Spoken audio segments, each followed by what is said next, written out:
A single gunshot tore through the stillness of the night as Abigail Armstrong fled barefoot across the rain-soaked earth, her nightgown clinging to her trembling frame. The Oklahoma soil gave way beneath her feet, mud splattering her ankles as she ran toward the only hope she had left the territorial line that might just save her life. The year was 1887, and Abigail was a woman with nothing but the clothes on her back and the terror that drove her forward. Her husband of 2 years, Victor Blackwell, had transformed from charming suitor to monstrous tormentor in the span of a few short months. Tonight, when his whiskey-soaked rage had turned deadly, she had made her desperate choice to run. "Come back here, you ungrateful wench!" Victor's voice boomed through the darkness behind her. She could hear the squelch of his boots as he pursued, gaining ground with each passing second. The territorial line that separated Oklahoma from Kansas lay just beyond the copse of trees ahead. Abigail had heard tales of women who had crossed state lines to escape the reach of vengeful husbands, banking on the complicated jurisdictions of frontier law. It was her only chance. Her lungs burned as she pushed herself harder, ignoring the sharp stones cutting into her bare feet. The sound of another gunshot spurred her on, the bullet splintering bark from a tree mere inches from her head. She couldn't stop, wouldn't stop. Death was certain if she did. As she broke through the trees, the faint outline of a road appeared in the distance. Kansas. Freedom. Hope. With one final burst of desperate energy, Abigail crossed the invisible line that might just save her life. She didn't stop running until the sounds of Victor's pursuit had faded into the night. By dawn, Abigail had walked miles along a dusty road, her feet bloodied and her spirit nearly broken. The small Kansas town of Wallace came into view as the sun crested the horizon.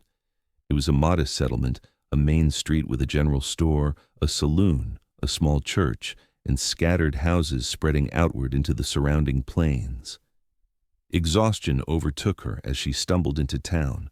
Her vision blurred, and the last thing she saw was a tall figure rushing toward her before darkness claimed her completely. When Abigail awoke, she found herself in an unfamiliar bed, the smell of coffee and bacon hanging in the air. Panic seized her as she bolted upright, eyes darting wildly around the small, sparsely decorated room. "Easy there. Miss," a deep voice drawled from the doorway. "You're safe now." She turned to find a man leaning against the doorframe, a steaming mug in his weathered hands. He was tall and broad-shouldered, with sun-bronzed skin and eyes the color of a summer sky. A cowboy hat hung from a peg on the wall behind him. "Who are you?" she demanded, pulling the blanket tight around herself. "Name's Jackson Barlow," he replied, remaining in the doorway as if sensing her fear. "Found you collapsing at the edge of town this morning. Brought you to my sister's place. She's the one who got you cleaned up and changed." Abigail glanced down, to find herself in a simple cotton nightdress, her own mud-soaked garment nowhere to be seen.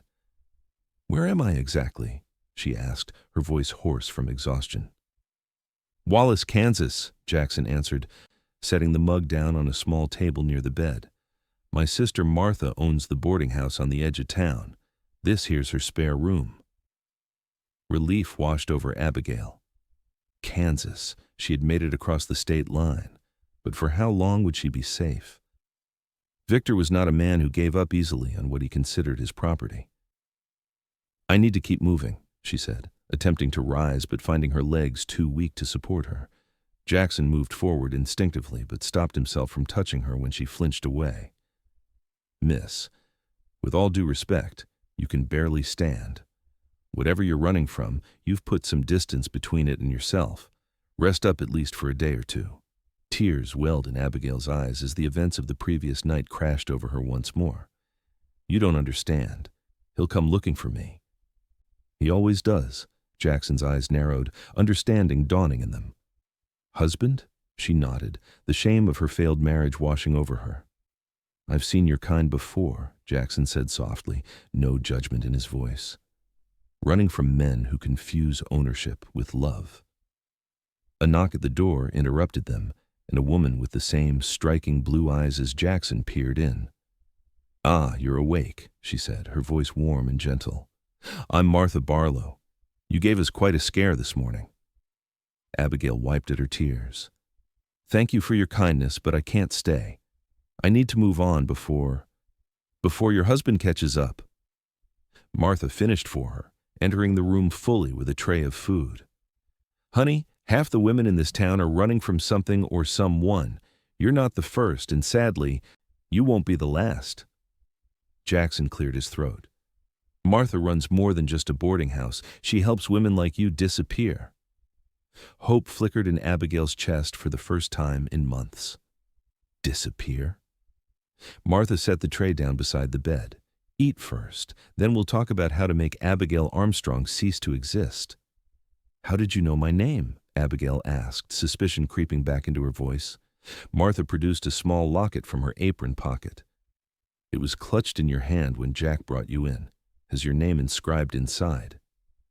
Abigail took the locket, the only keepsake she had managed to grab before fleeing a gift from her grandmother. Inside was a tiny portrait of her parents and the inscription, "To our beloved Abigail Armstrong, forever in our hearts." "My maiden name," she whispered. "Before I became Mrs. Blackwell."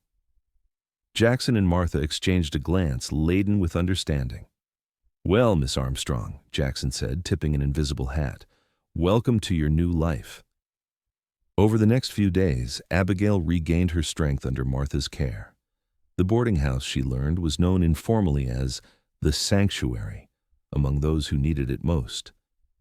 Martha had been helping women escape dangerous situations for nearly a decade, ever since her own sister had died at the hands of an abusive husband.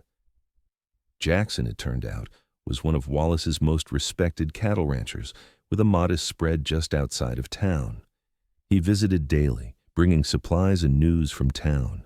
Each time he arrived, Abigail found herself looking forward to his presence more and more.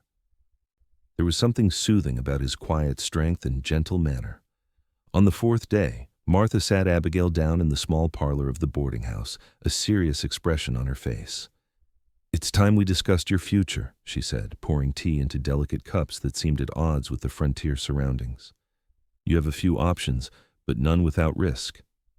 Abigail nodded, steeling herself. "I'm listening."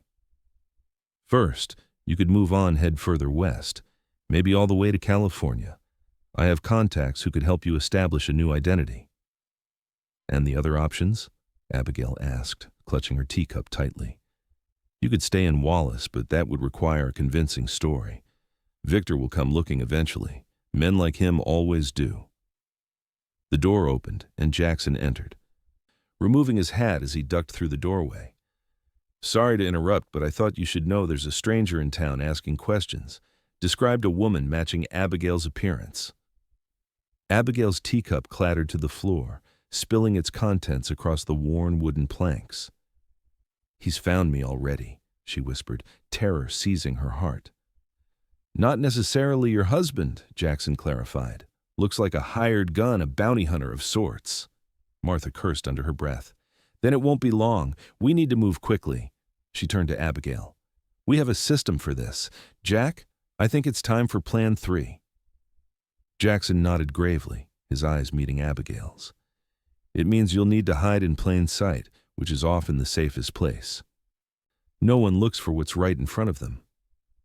"What does that mean?" Abigail asked, confusion momentarily displacing her fear. Martha smiled grimly. "It means, my dear, that for all intents and purposes, you're about to become Jackson's wife." The plan was audacious in its simplicity. Jackson would introduce Abigail as his new bride from back east, someone he had been corresponding with for months. They would stage a quick ceremony with a local preacher, one of Martha's trusted allies, who would backdate the marriage certificate. To anyone investigating, it would appear that Abigail had never been in Wallace as a single woman. "But won't Victor recognize me?" Abigail asked as Martha helped her into a simple blue dress the next morning. "Not when I'm done with you," Martha replied, producing a pair of scissors and a bottle of walnut dye. "By tonight you'll be Mrs. Anna Barlow, dark-haired wife of Wallace's most eligible bachelor." The transformation was startling. Her long blonde locks fell away, replaced by a short, practical style that Martha dyed a rich chestnut brown. Paired with the blue dress that brought out flecks of gold in her hazel eyes, Abigail barely recognized herself in the mirror. "One last touch," Martha said, producing a simple gold band. "Jack's mother's ring. He insisted you have it for authenticity." Abigail slipped the ring onto her finger, the weight of it unfamiliar, yet somehow comforting. "I can't believe he would do all this for a stranger." Martha smiled knowingly. "Jack's always had a soft spot for those in need, but between you and me, I haven't seen him look at anyone the way he looks at you in a very long time." Before Abigail could respond, Jackson arrived to escort her to the small church where Reverend Thomas waited. The ceremony was brief, with only Martha and the Reverend's wife as witnesses. When the Reverend pronounced them husband and wife, Jackson placed a chaste kiss on Abigail's cheek, his hand steady and warm against the small of her back. "Ready to go home, Mrs. Barlow?" he asked, loud enough for the few townspeople passing by to overhear. Abigail nodded, playing her part. "Lead the way, husband." Jackson's ranch, the Broken Bee, was modest but well-maintained. A main house built of sturdy logs with a wide porch, a barn, and several outbuildings spread across a clearing surrounded by rolling pastures. 3 ranch hands lived in a bunkhouse near the barn, and Jackson explained they had been told the same story as everyone else, that he had married a woman he'd been writing to for months. "This is all so much," Abigail said as Jackson showed her around the house. "I don't know how to repay you." "No need for repayment," he replied, placing her small bag of borrowed clothes in the spare bedroom. "This room is yours. I'll take the sofa in my study." "But won't people talk if we're not—" Abigail trailed off, her cheeks flushing. "Let 'em talk," Jackson said with a shrug. "I've never much cared for town gossip. Besides, a proper marriage takes time to grow. Anyone who knows me would expect nothing less than respect for my wife." That first night at the ranch, Abigail lay awake in the unfamiliar bedroom, listening to the sounds of the prairie night. Crickets chirped beyond the window, and somewhere in the distance, a coyote called to its pack.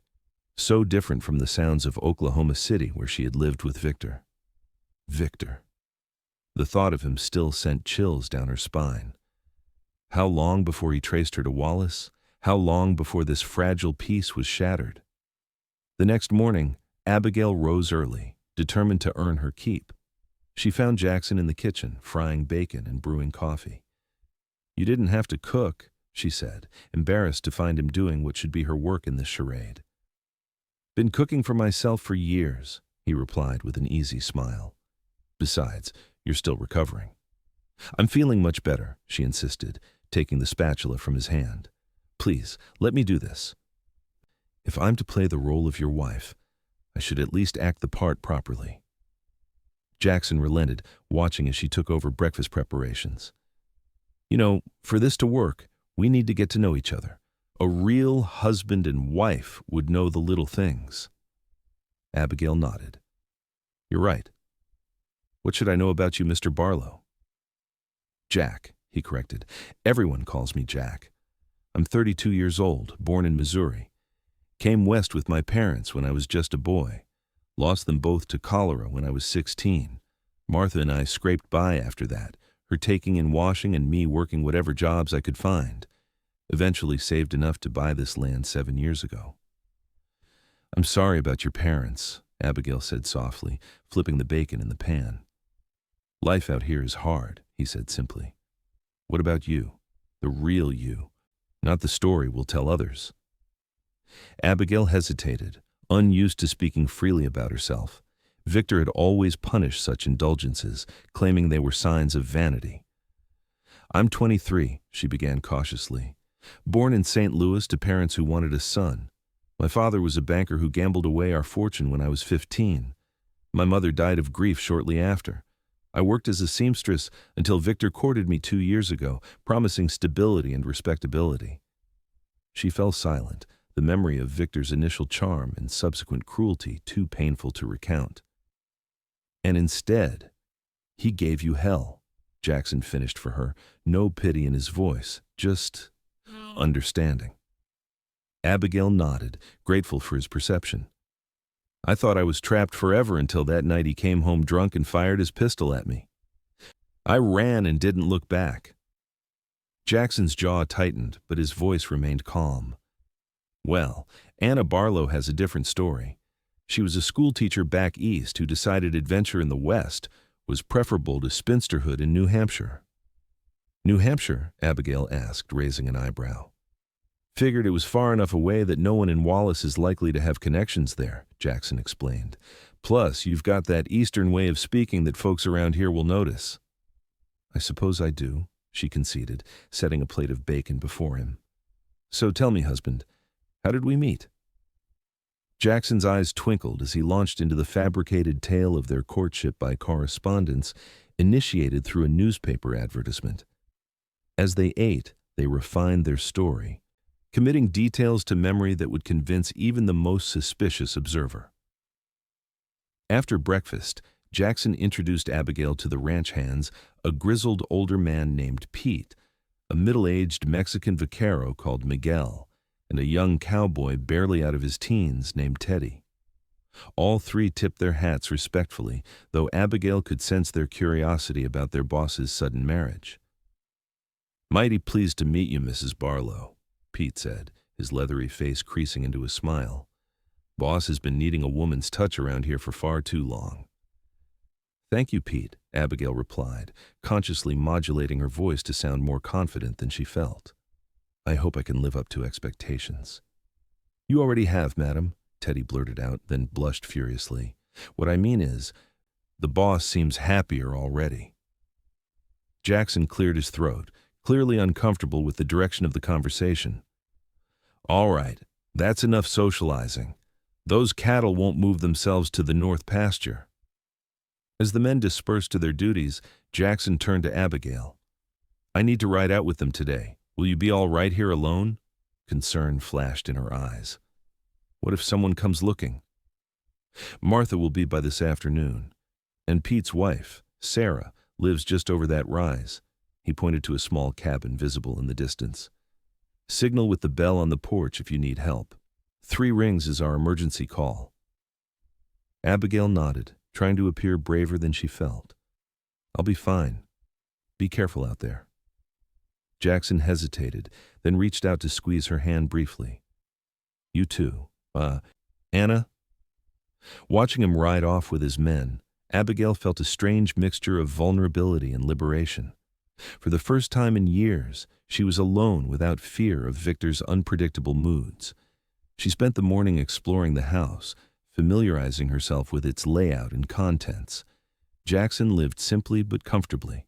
His furniture was sturdy and practical, with a few unexpected touches of refinement, a bookshelf filled with well-worn volumes of poetry and history, a fine china tea set displayed in the kitchen cupboard, a handsome chess set positioned by the fireplace. In his study, she found a photograph of a younger Jackson with a beautiful young woman, their poses suggesting intimacy. Abigail wondered about this woman, but didn't dwell on the small stab of jealousy the image provoked. After all, this marriage was merely a convenient fiction. By midday, Abigail had swept the floors, dusted the furniture, and prepared a stew for the evening meal. When Martha arrived with supplies and news from town, Abigail welcomed her gratefully. "The bounty hunter left this morning," Martha reported, setting down a basket of bread and preserves, "headed north toward Topeka, but that doesn't mean we can relax our guard." "Do you think he'll come back?" Abigail asked, helping Martha unpack the provisions. "Hard to say. Depends on how determined your husband is to find you." "Ex-husband," Abigail corrected firmly. "I'll never go back to him." Martha smiled approvingly. "That's the spirit. Now, let's talk about making your presence here more convincing. We need to get you into town. Let people see Jack's new bride." "Is that wise?" Abigail's stomach clenched with anxiety. "What if someone recognizes me? With that new hair and proper clothing?" "Unlikely. Besides, a new wife who never shows herself in town will raise more suspicions than one who does." Martha's logic was sound, and so 2 days later, Abigail found herself beside Jackson in his wagon, heading into Wallace for Sunday services. She wore a modest blue dress with a matching bonnet that shadowed her face. her transformed appearance a shield against recognition. "Remember," Jackson murmured as they approached the white clapboard church, "you're Anna Barlow, confident and happy in your new marriage." Abigail straightened her shoulders, adopting the posture of a woman with nothing to fear. "And you're my adoring husband, so besotted you barely notice other women exist." Jackson's laugh was genuine, his eyes crinkling at the corners. "That part won't be difficult to play." The comment sent warmth spreading through Abigail's chest, a sensation she quickly tamped down. This arrangement was temporary, a matter of survival rather than sentiment. Yet as Jackson helped her down from the wagon, his hand lingering at her waist just a moment longer than necessary, she couldn't help but wonder if he might be feeling the same confusing emotions that had begun to plague her. The church service passed in a blur of hymns and sermon, but the social gathering afterward was an exercise in controlled panic for Abigail. Ladies from town surrounded her, eager to meet the woman who had captured the elusive Jackson Barlow. "How did you ever convince him to settle down?" asked Mrs. Peterson, the blacksmith's wife. "We were beginning to think he'd never marry after what happened with—" "Now, Darlene," interrupted another woman, shooting Mrs. Peterson a warning glance. "That's ancient history." Abigail filed the exchange away for later contemplation as she deflected questions with practiced responses from her and Jackson's fabricated courtship. "I simply wrote the most honest letters I could," she explained. "Jack said it was my candor that won his heart." "Well, you're certainly a welcome addition to our community," said the Reverend's wife, patting Abigail's hand. "Jackson has been alone too long." Throughout the conversation, Jackson remained close, his presence both comforting and distracting. Whenever their eyes met, something unspoken passed between them, something that felt increasingly less like pretense and more like possibility. Their visit to town concluded with a brief stop at the general store for supplies. As Abigail examined a bolt of calico fabric, she overheard the shopkeeper speaking in hushed tones to Jackson. "There was another man asking after new arrivals," the shopkeeper said. "Not like that bounty hunter last week. This one was better dressed, had the look of money about him, said he was searching for his wife who'd run off." Abigail's hands trembled so violently she nearly dropped the fabric. Victor. It could only be Victor. Somehow he had traced her to Wallace. Jackson thanked the shopkeeper for the information, his expression revealing nothing as he collected Abigail and their purchases. Only when they were on the road back to the ranch did he speak of what he'd learned. "We need to be more careful," he said, his voice tight with concern. "If it is your husband, he's getting closer." "What do we do?" Abigail asked, fear clawing at her throat. "For now we stick to the plan. You're Anna Barlow, my wife. No one in town will betray that story. They've accepted you as one of their own. But for how long? Victor is persuasive and ruthless. If he offers enough money, someone will talk." Jackson's hand covered hers, warm and reassuring. "Then we need to make our story so convincing that no one would dream of questioning it. Starting tonight." That evening, after the ranch hands had retired to the bunkhouse, Jackson explained his plan. They would share the master bedroom from now on, with Jackson still sleeping on a pallet on the floor, but to all outward appearances, they would be a devoted husband and wife in every sense. "We need to be more publicly affectionate," he explained, a flush creeping up his neck. "Nothing improper, but enough that no one would doubt we're truly married." Abigail nodded, trying to ignore the flutter in her stomach at the thought of Jackson's arms around her, even if just for show. "I understand. And we need to prepare for the possibility that Victor will confront us directly. If he does, you must stay in character absolutely. Any slip could put you in danger." "What if he demands to take me back? Legally, I'm still his wife." Jackson's jaw set in a hard line. No court in Kansas would force a woman to return to a man who tried to kill her. But we need witnesses to back up your story if it comes to that. They spent the evening strategizing, planning for every contingency. As the hour grew late, Abigail moved to the master bedroom, Jackson following with his bedroll. The intimacy of the situation wasn't lost on either of them as Abigail changed behind a screen, and Jackson made his pallet on the floor near the door. "Good night, Anna," he said softly as he blew out the lamp. In the darkness, Abigail allowed herself to use his name just once, not the shortened version everyone else used. "Good night, Jackson. Thank you for everything." She heard him shift on his makeshift bed. "You don't need to thank me. Anyone would have done the same." "No," she whispered.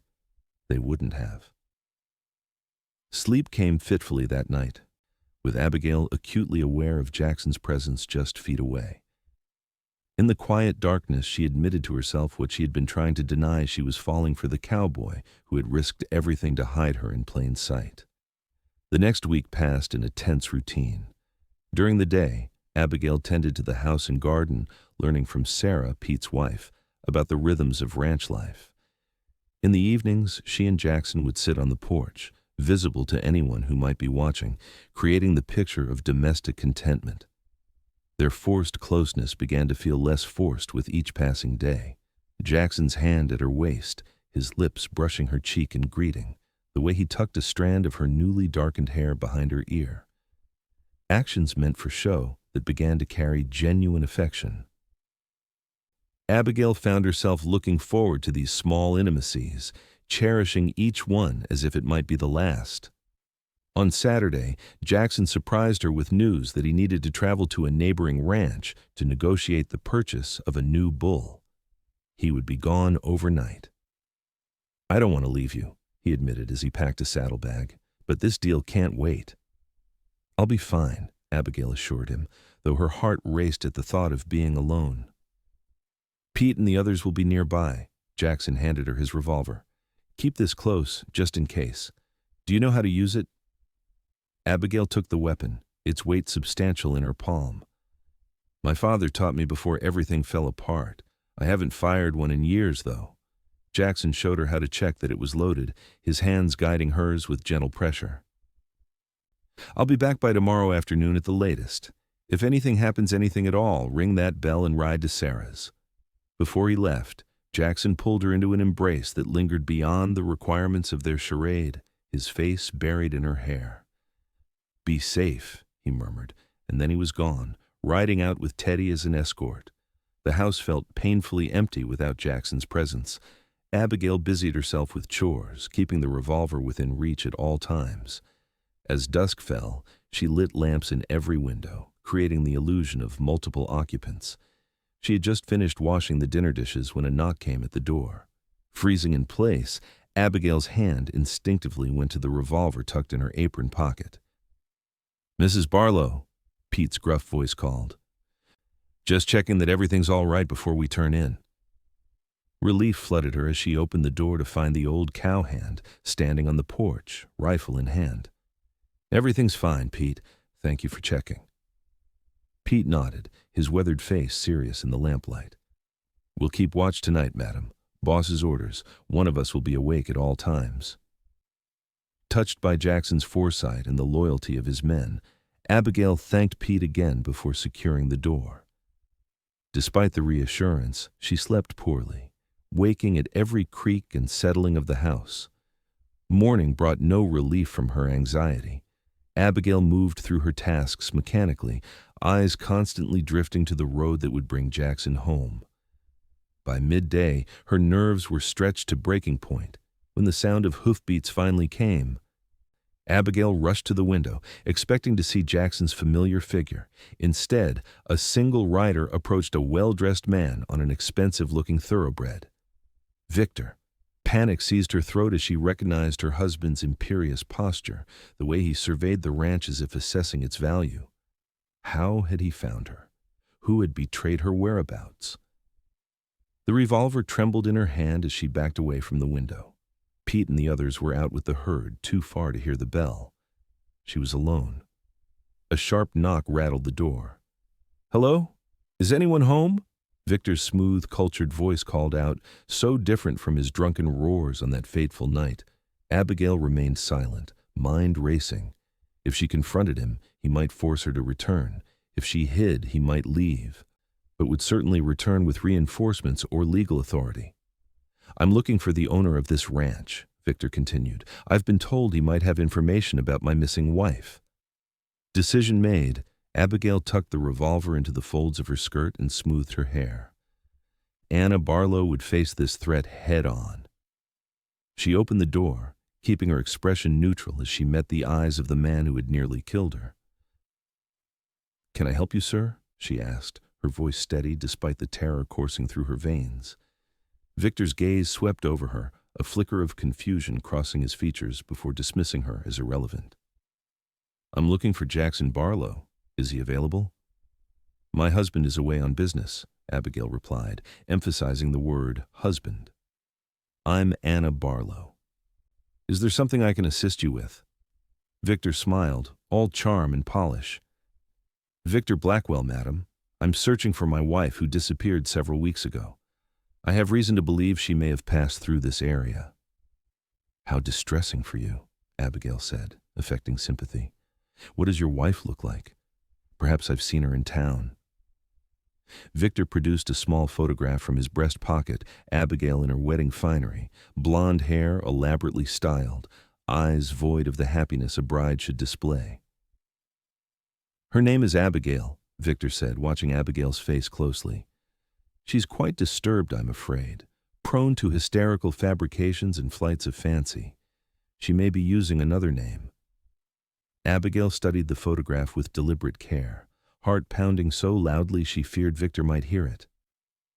"She's very beautiful," she commented, "but I haven't seen anyone matching this description, I'm afraid. When did you say she disappeared?" 3 weeks ago, Victor replied, his eyes narrowing slightly. "From our home in Oklahoma City." "How terrible," Abigail murmured. "Have you contacted the authorities?" Victor's smile tightened. "Of course. But sometimes a husband must take matters into his own hands to protect his wife from herself." The implication sent chills down Abigail's spine, but she maintained her composure. "Well, Mr. Blackwell, I wish I could be of more help.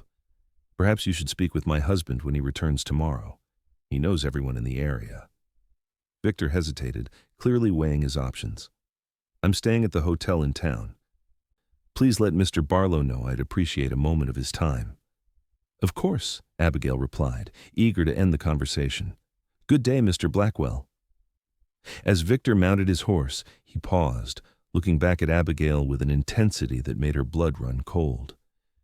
"You know, Mrs. Barlow, you remind me somewhat of my Abigail. Something about the eyes, perhaps." Abigail forced a laugh. "I'll take that as a compliment, sir. Your wife is lovely." Victor nodded, a strange smile playing at his lips. "Indeed she is, and she belongs with me." The moment Victor disappeared down the road, Abigail collapsed against the door, trembling violently. He knew, somehow, despite the dyed hair and different clothing, Victor suspected the truth. She had seen it in his eyes, that calculating gleam that always preceded his worst violence. She rang the bell frantically, 3 sharp peals that echoed across the property.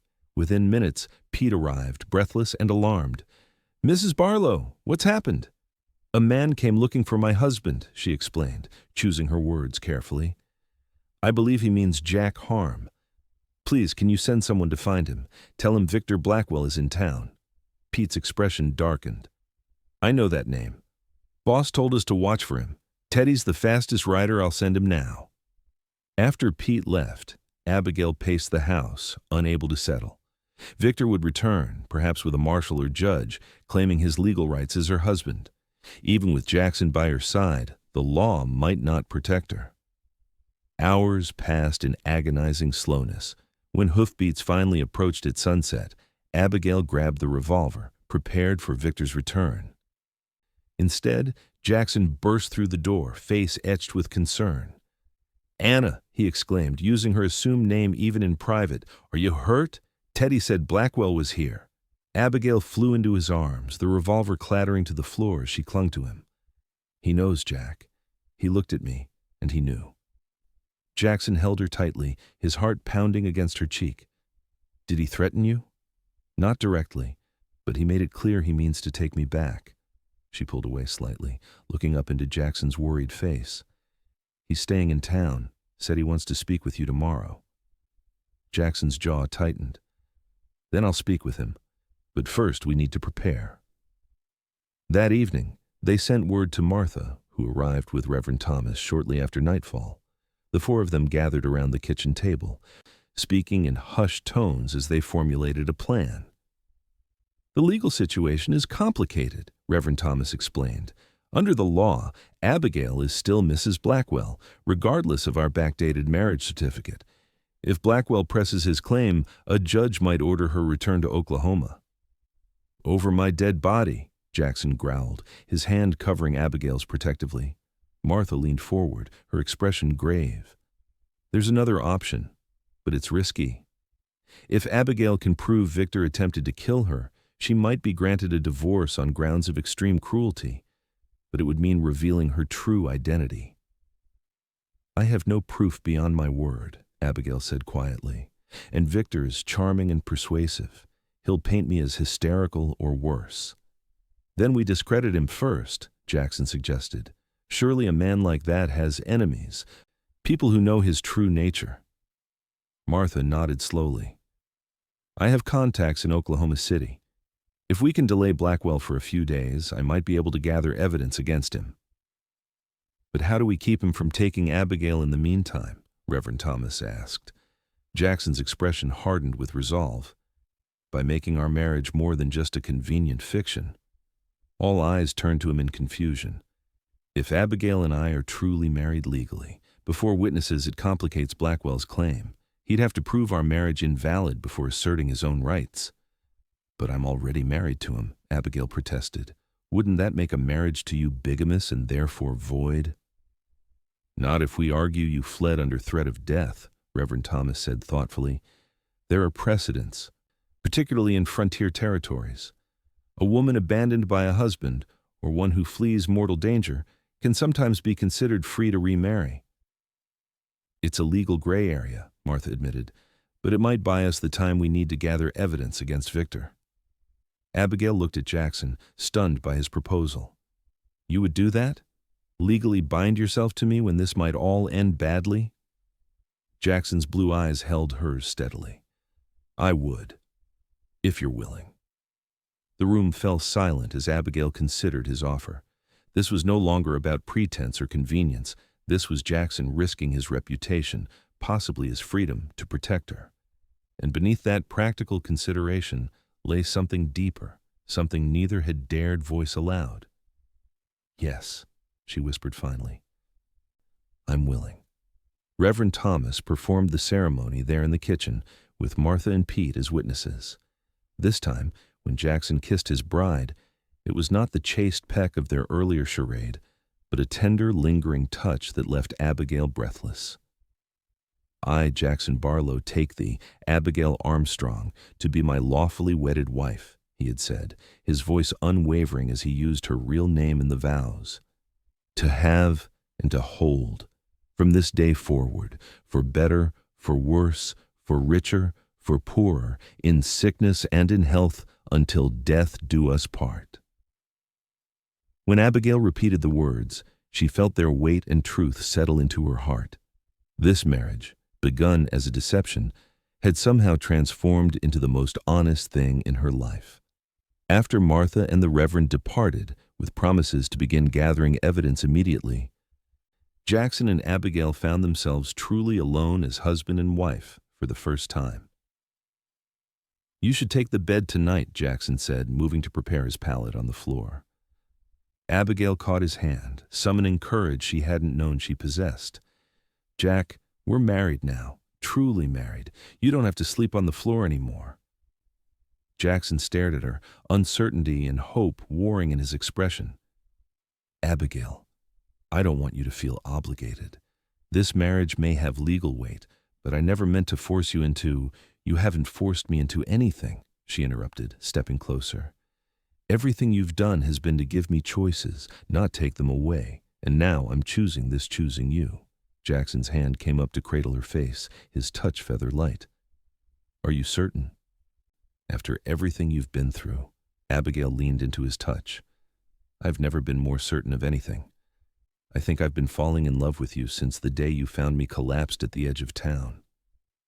The confession hung between them, honest and vulnerable. Jackson's eyes darkened as he drew her closer. "I've been trying not to love you," he admitted roughly, telling myself it was wrong to have these feelings when you were so vulnerable. But God help me, Abigail. I can't deny them anymore. Their first true kiss was tender and questioning, a gentle exploration rather than a passionate claim. When they parted, both were trembling slightly from the significance of the moment. "We should sleep," Jackson said softly. "Tomorrow will test us both." That night, they lay side by side in the darkness. Not yet lovers, but no longer merely allies in deception. Jackson's arm curled protectively around Abigail's waist, her head nestled against his shoulder. For the first time since fleeing Oklahoma, Abigail slept without fear. Morning brought reality crashing back. They had barely finished breakfast when Victor arrived, this time accompanied by the town marshal. "Stay calm," Jackson murmured, squeezing Abigail's hand before opening the door. "Remember who you are now." Marshal Daniels looked uncomfortable as he introduced himself. "Sorry to disturb you folks so early, but Mr. Blackwell here has made some concerning allegations I need to address." "Please, come in," Jackson said, his manner open and untroubled. "My wife and I were just finishing breakfast." Victor's eyes locked onto Abigail immediately, malice glittering beneath his polite facade. "Actually, Marshal, this woman claiming to be Mrs. Barlow is, in fact, my wife, Abigail Blackwell. She fled our home in Oklahoma several weeks ago, taking valuable items with her." The marshal looked between them, clearly conflicted. "Mrs. Barlow, do you have anything to say to these charges?" Abigail straightened her shoulders, channeling the strength she had discovered within herself these past weeks. "My name is Abigail Barlow, legally married to Jackson Barlow. I've never been to Oklahoma, nor have I ever met this gentleman before yesterday when he came inquiring after his missing wife." Victor's charm slipped for a moment, rage flashing across his features. "This is absurd. Marshal, I have proof. This woman is my wife." He produced the photograph again, thrusting it toward the marshal. "Look at her. The hair's different, but it's clearly the same woman."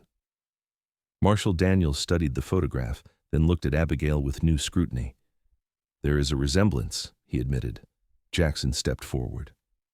"Marshal, my wife and I have been legally married for over a month. We have a marriage certificate and witnesses to prove it. Mr. Blackwell is clearly mistaken." "A forgery!" Victor snapped. "This woman is Abigail Blackwell, my lawful wife. I demand you arrest her for theft and return her to Oklahoma to face charges." The marshal shifted uncomfortably. "This is a complicated situation, Mr. Blackwell. If Mrs. Barlow here is legally married as claimed, I can't simply hand her over to you based on a resemblance to a photograph." Victor's composure cracked further. "She is my property by law. Her place is with me." "Property?" Jackson echoed, his voice dangerously quiet. "No woman is property, Mr. Blackwell, not in Kansas." Victor turned to Abigail, dropping all pretense of civility. "Abigail, stop this ridiculous charade. You know what happens when you defy me." The threat hung in the air, confirming everything Abigail had told Jackson about her former life. Marshal Daniels's expression hardened at Victor's words. "Mr. Blackwell, that sounded remarkably like a threat," the marshal observed. "I suggest you moderate your tone." "I apologize, Marshal," Victor said, regaining some control. "I'm simply distraught over my wife's disappearance and shocked to find her pretending to be married to another man." "I understand your distress," Marshal Daniels replied carefully. "But without more substantial proof than a photograph, I can't take action against Mrs. Barlow. I suggest you return to Oklahoma and file formal charges there, then request extradition through proper channels." Victor's jaw clenched. "And in the meantime, she remains with this Cowboy?" "Mrs. Barlow remains with her legal husband, yes," the marshal confirmed, "unless you have evidence beyond your word that proves otherwise." Victor glared at Abigail, hatred burning in his eyes. "This isn't over," he hissed. "I'll be back with proof that will force even this backwards territory to recognize my rights." After Victor and the marshal departed, Abigail collapsed into a chair, the confrontation having drained her completely. Jackson knelt before her, taking her trembling hands in his. "You were magnificent," he said softly. "But he'll be back, and next time he'll come prepared." "What do we do now?" Abigail asked, fear creeping back into her voice. "We fight," Jackson said simply. "Martha is already gathering evidence against him, and in the meantime, we make our marriage so publicly visible and valid that no one would question it." For the next week, Jackson and Abigail made a point of being seen together throughout Wallace. They attended church, dined at the town's small restaurant, and visited shops arm in arm, the picture of newlywed contentment. Behind the scenes, Martha worked tirelessly, sending telegrams to contacts in Oklahoma City and gathering testimonials from other women who had suffered at Victor's hands. Their public performances as devoted husband and wife blurred increasingly with private reality. Each night, they grew closer, their marriage transforming from legal strategy to genuine partnership. Jackson taught Abigail about ranch life, while she brought warmth and laughter back into his home. Their first tentative physical explorations gave way to passionate discoveries, healing Abigail's wounds from Victor's cruelty and awakening feelings Jackson had thought long dead after losing his first love to typhoid years before. "I never thought I could feel this way again," Jackson confessed one night as they lay entwined in the darkness. "After Clara died, I closed that part of myself off. Then you came stumbling into town, and suddenly everything changed." Abigail traced the line of his jaw with gentle fingers. "I never knew love could be like this, respectful, kind, equal. Victor taught me that love was possession and pain. You've shown me it can be partnership and joy." The peace of their newfound happiness was shattered 10 days later when Victor returned, this time with an Oklahoma judge's order declaring Abigail mentally unfit and remanding her to her husband's custody. The document bore the signatures of 2 physicians who attested to Abigail's hysteria and delusional tendencies, men Abigail had never met. "This is absurd," Jackson argued as they gathered once more in Marshal Daniels' office. "These so-called examinations never took place. Abigail has been here in Kansas, visible to the entire town of Wallace for weeks. How could Oklahoma doctors have examined her?" Victor smiled smugly. "The examinations took place before she fled. I was in the process of arranging treatment for her condition when she escaped." "And what condition would that be?" Martha asked sharply, having joined them as Abigail's advocate. "Severe hysteria with delusions of persecution," Victor replied smoothly. "Poor Abigail became convinced I meant her harm when I've only ever tried to protect her. She even fabricated stories about my drinking and violence, all symptomatic of her mental deterioration." Abigail trembled with rage and fear as Victor spun his web of lies. "That's not true," she protested. "He tried to kill me. He fired his pistol at me the night I fled." Victor addressed the marshal directly, ignoring Abigail's outburst. "You see how she persists in these delusions? This is exactly why the court has determined she needs professional care under my supervision." Marshal Daniels studied the documents with a troubled expression. "These appear to be in order, but I'm not certain they have jurisdiction here in Kansas, especially given Mrs. Barlow's subsequent marriage." "A marriage that cannot be valid if she was already married to me," Victor countered. "And these documents establish that she was not of sound mind to enter into any contract, including marriage." The legal battle continued for hours, with arguments about jurisdiction, prior claims, and Abigail's mental state. Finally, Marshal Daniels made his decision. "I'm not comfortable enforcing an Oklahoma judgment on a Kansas citizen without higher authority," he announced. "I'll wire the circuit judge in Topeka for guidance. Until then, Mrs. Barlow will remain with her Kansas husband." Victor's facade of civility slipped once more. "This is outrageous. That woman is my wife under the law." "And under Kansas law, she's also Mrs. Barlow," the marshal replied firmly. "The circuit judge will sort out which claim takes precedence. In the meantime, Mr. Blackwell, I suggest you find accommodations in town. The judge should respond within a week." As they left the marshal's office, Victor caught Abigail's arm, pulling her close enough to whisper in her ear, "When I take you home, you'll pay for every day of this humiliation. There won't be enough left of you to run away again." Jackson's fist connected with Victor's jaw before anyone could intervene. Victor stumbled backward, blood spurting from his split lip. "Touch my wife again," Jackson said, his voice deadly quiet, "and it will be the last thing you ever do." Martha quickly pulled Abigail away as the marshal stepped between the men. "That's enough. Mr. Barlow, go home. Mr. Blackwell, I suggest you see the doctor about that lip." The ride back to the ranch was tense, with Jackson's knuckles white on the reins. "I'm sorry," he said eventually. "I shouldn't have lost control like that." "Don't apologize," Abigail replied, her voice steady despite her fear. "No one has ever defended me like that before." Jackson's expression softened slightly. "We have 1 week before the circuit judge weighs in. Martha thinks her evidence will arrive by then. If not, we'll run," Abigail finished for him. "Together." The thought of fleeing again, of starting over somewhere new, filled Abigail with dread. Yet the alternative, returning to Victor's care, was unthinkable.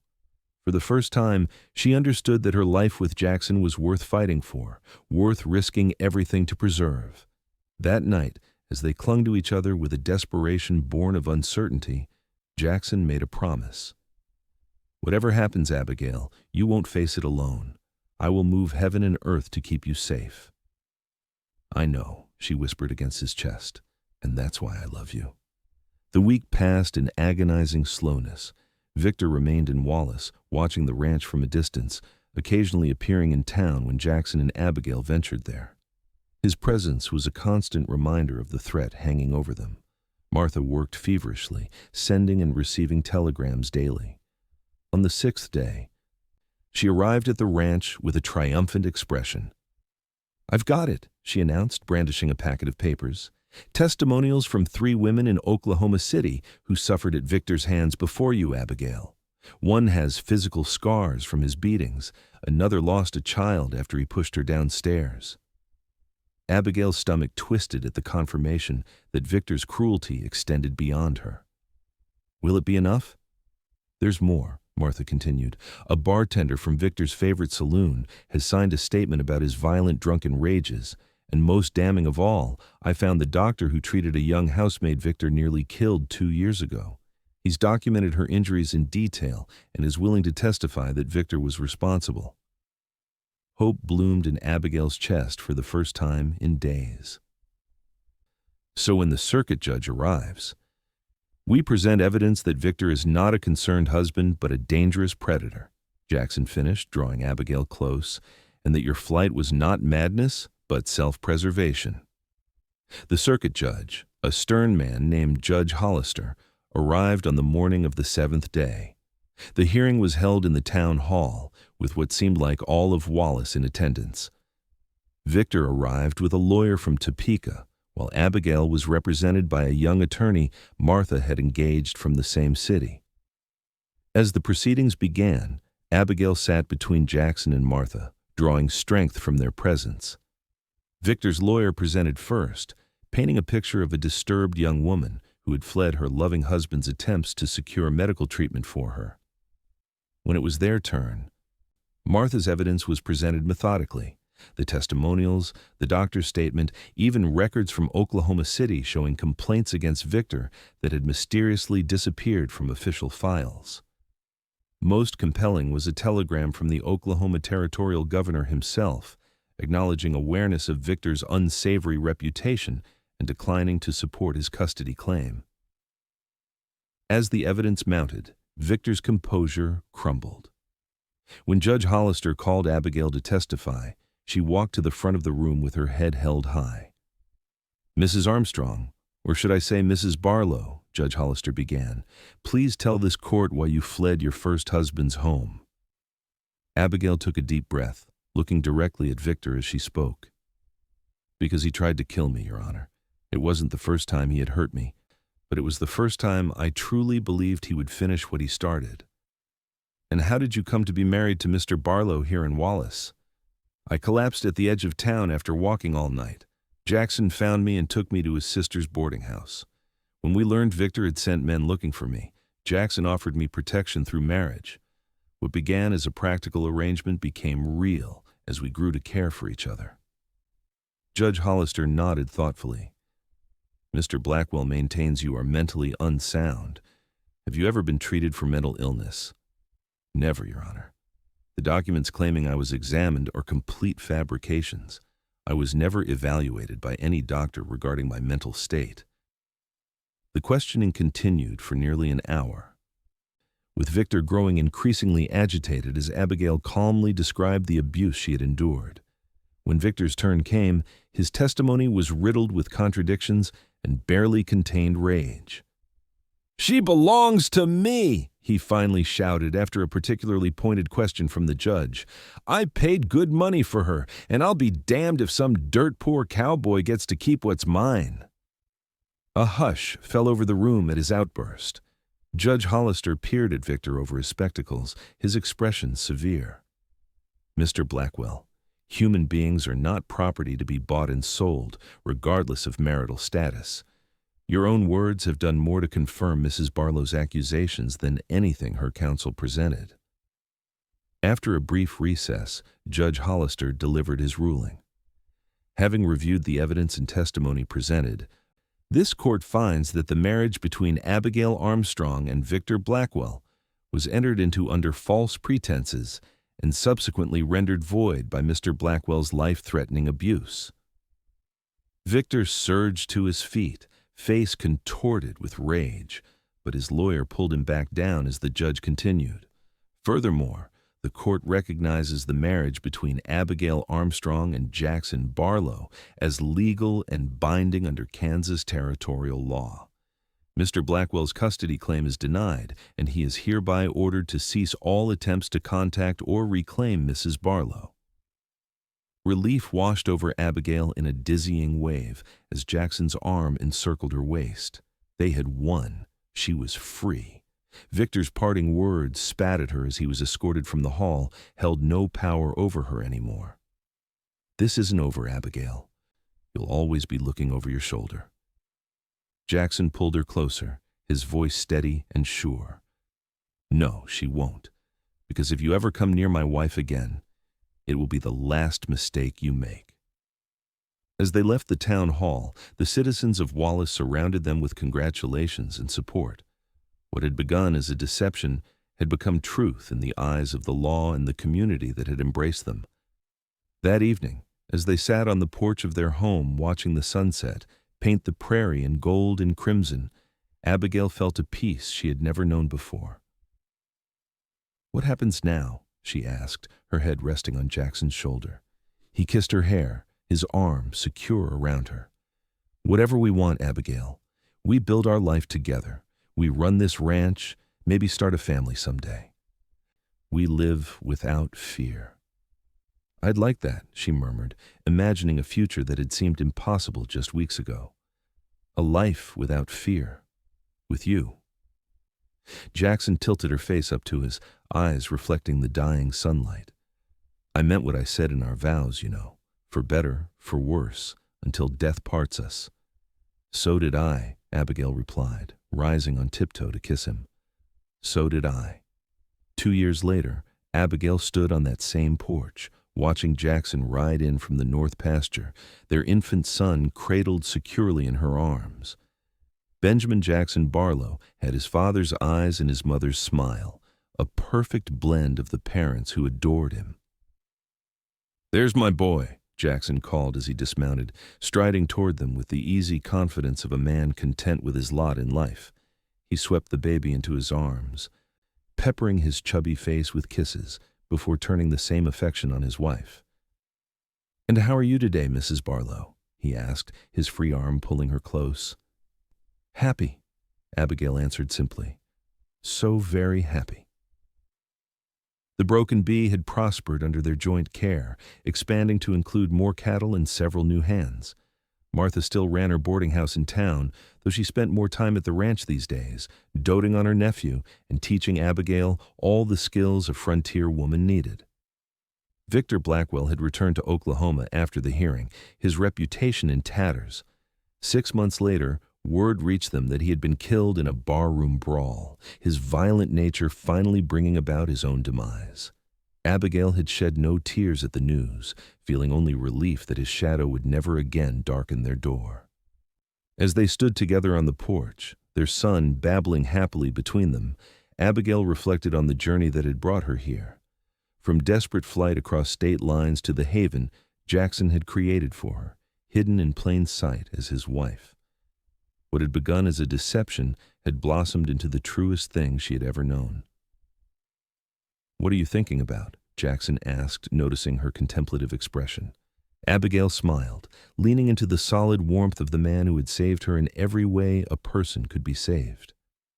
"I was thinking about how sometimes you have to run away from something terrible to find something wonderful." Jackson pressed his lips to her forehead, his voice tender with understanding. "And sometimes you have to hide someone to discover they're exactly what you've been looking for all along." As the sun set on another day at the Broken Bee, Abigail Armstrong Barlow gave thanks for the desperate courage that had driven her across state lines, for the cowboy who had hidden her in plain sight, and for the love that had transformed a desperate charade into a life more beautiful than she had ever dared to dream.